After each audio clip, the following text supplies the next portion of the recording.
Manual का मतलब है परमेश्वर हमारे साथ। मेरे जी बहन भाइयों, यीशु मसीह ऐसे नहीं पैदा हो गया इस जगत में, जैसे दुनिया पर जन्म लेती है ऐसे जन्म नहीं लिया उसने, जैसे औरत और मर्द की शादी हो जाती है ऐसे जन्म नहीं लिया प्रभु ने। एक भविष्यवाणियां हुई उसके लिए, बहुत सारे प्रभु के भक्तों ने भविष्यवाणियां करी, दानियल ने भी करी, यशायाह ने भी करी, लेकिन जब समय पूरा हुआ, गलतियों 4 की 4 बात पढ़ाई थी आपको, तो परमेश्वर ने अपने पुत्र को जो स्थिति से जन्माया इस जगत को ऊपर भेजा। हालेलुया। बड़े ध्यान से सुनना इस बात को। अब सवाल यह है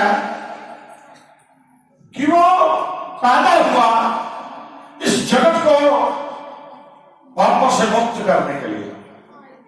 अगर हम बाइबल पढ़ेंगे तो फिलिपियों का खाल को 2 अध्याय बड़े ध्यान से पढ़ना, क्योंकि मैं इस समय पवित्र आत्मा की भरपूरी में हूं, मैं वचन की तरफ ध्यान नहीं दूंगा, सिर्फ आपको बस बता रहा हूं, और कोई भी गलत मत पढ़ना, बड़ी ध्यान से पढ़ना।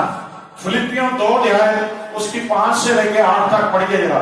फिलिपियों 2 की 5 से 8 तक। जैसा मसीह का स्वभाव था, जैसा मसीह का स्वभाव था, वैसा ही तुम्हारा भी स्वभाव हो। वैसा ही तुम्हारा भी स्वभाव हो। बोलो हालेलुया। स्वभाव क्या होता है?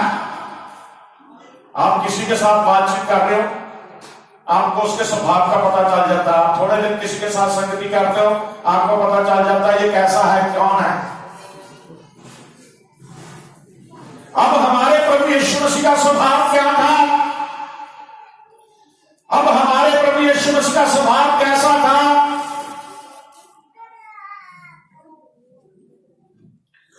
क्या वो लड़ता था लोगों से? पैदा हुआ, बड़ा हुआ, क्या वो लोगों से ईर्ष्या करता था?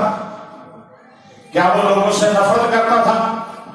क्या लोगों से वो बुरी भाषा से बातचीत करता था? क्या वो भलाई के बदले बुराई चाल करता था? बताइए, बोलिए।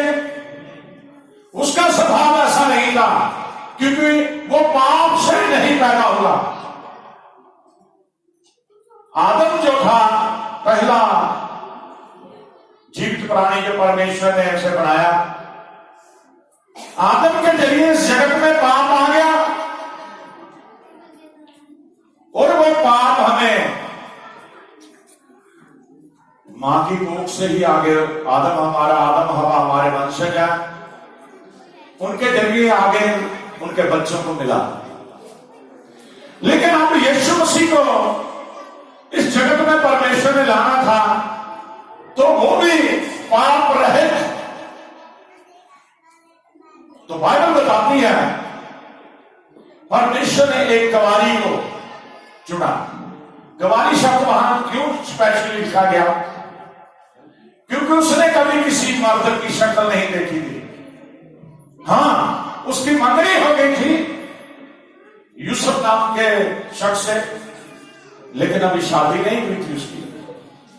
वो बहुत पवित्र थी, वो हर समय परमेश्वर का धन्यवाद करने वाली लड़की थी, वो हर समय इबादत करने वाली लड़की थी। वो पाप को, विचार भी उसके दिमाग में पाप के नहीं आते थे, विचारों से भी शुद्ध थी। जब जिब्राइल स्वर्गदूत मां मरियम के पास आया, वो इबादत कर रही थी अपनी कोठरी में, और उसने उनसे आके मुबारकबाद दी कि परमेश्वर ने तुझे चुन लिया है, तू एक बालक को जन्म तो देगी और उसका नाम यीशु रखना। वो डर गई, वो कह रही है कैसे हो सकता है? देखिए कुमारी का शब्द, वो लज्जा करती है। बिना ब्याहे कोई मां नहीं बन सकती लड़की, उसको भी पता था। तो उसने कहा मैंने तो प्रभु किसी का मर्द का मुंह नहीं देखा, मैं कैसे औलाद को जन्म दूंगी? स्वर्गदूत ने कहा मत डर, परम प्रधान परमेश्वर की छाया तेरे ऊपर उतरेगी और पवित्र आत्मा तेरी कोख में जाएगी और तू शुद्ध सिद्ध बच्चे को जन्म दे। बोलो हालेलुया। परमेश्वर ने एक रास्ता निकाला। अब पुराने जब अध्याय को पढ़ते हैं अहदनामे को, जो लड़की ब्याह से पहले मां बन जाती थी उसे पत्थर मार मार के मारने का हुक्म था। परमेश्वर ने इस योजना को जाहिर करने से पहले ही मां मरियम को उसकी मंगनी करवा दी थी यूसुफ से, और यूसुफ को दर्शन में परमेश्वर ने कहा कि वो जो लड़की है वो पवित्र है, उसकी कोख में जो बच्चा है वो परम प्रधान परमेश्वर की होली स्पिरिट के जरिए जन्म लेने वाला है। एक बहुत बड़ी अद्भुत काम परमेश्वर करने जा रहा है। तू उसे ब्याह ले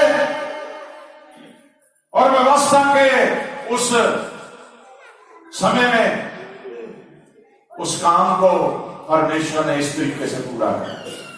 अब जो कुंवारी थी उसने जन्म लिया और उसका जो स्वभाव था, अब शुरू से पढ़े जरा, जैसा मसीह का स्वभाव था, जैसा मसीह का स्वभाव था मेरे अजीजों, वैसा ही तुम्हारा भी स्वभाव हो। वैसा ही तुम्हारा भी स्वभाव हो।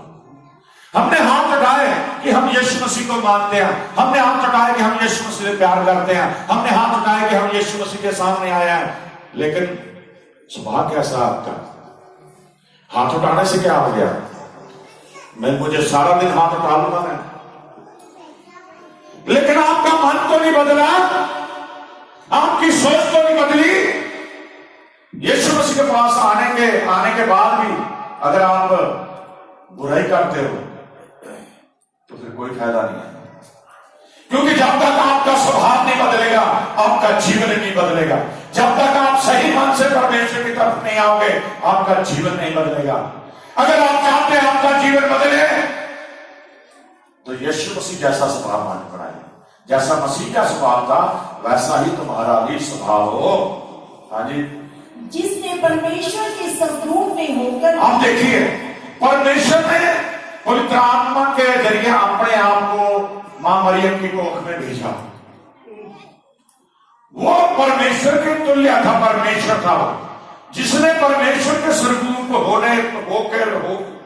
परमेश्वर के स्वरूप होने पर भी परमेश्वर के तुल्य होने को अपने वश में करने की वस्तु ना समझा। परमेश्वर के तुल्य, उसने पहले भी किसी को कहा मैं परमेश्वर, उसने काम करके दिखाए लोगों को।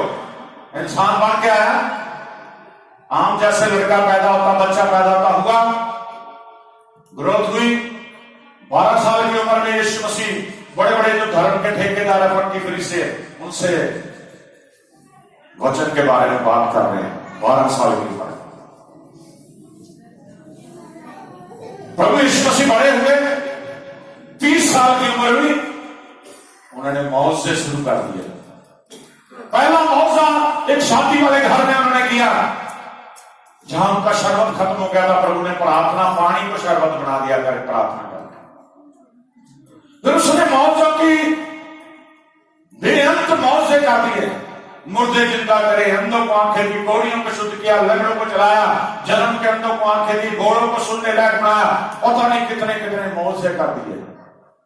अब आप बताइए, एक इंसान जो शरीर इंसान का लेके पैदा हो जाए वो महान तो हो सकता है, लेकिन अगर कोई 4 दिन के मरे इंसान को, क्योंकि नियति यह बताती है जो मर गया चाहे उसे जला दो चाहे कब्र में दफना दो, खत्म है, उसका शरीर खत्म हो जाता है।